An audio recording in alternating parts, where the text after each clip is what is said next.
Alam niyo, so far, of all the places I've been to here in Japan, Hiroshima is yet the best place I've ever been to. Napaka-laid back lang. Tapos if you notice, you cannot hear the cars. You cannot hear the cars. Wala siyang hindi siya maingay.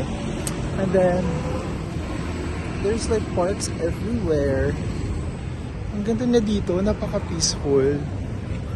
Ang ganda mamuhay pala dito. Tapos maglalakad-lakad ka lang dyan. Can you imagine that? Diba? So, I'm on my way to the Peace Park. Sana maganda. It's about sunset.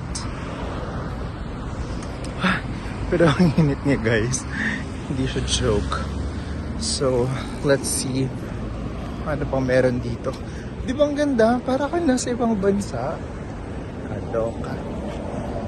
Ang ganda niya talaga.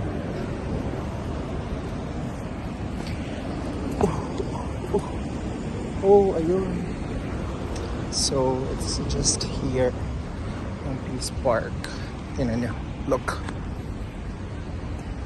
Ganda, may museum. Pupunta ako dyan tomorrow. Tapos, ang ganda niya. Grabe, ang ganda niya. Ang ganda naman dito. Peace Memorial Park, established in the first. This is close to the Hypocenter where the large number of people perished around here. Located between two rivers, suitable for water. A-bomb dome.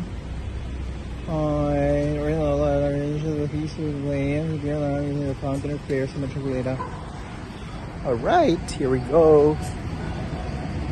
May mga tao pa din naman pala. Maybe I could go and enter. I don't know. Oh, I think I'm in the wrong place.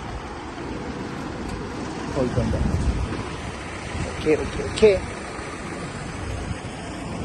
That's it for now, guys. Babalik ako maya-maya. Ano to? News.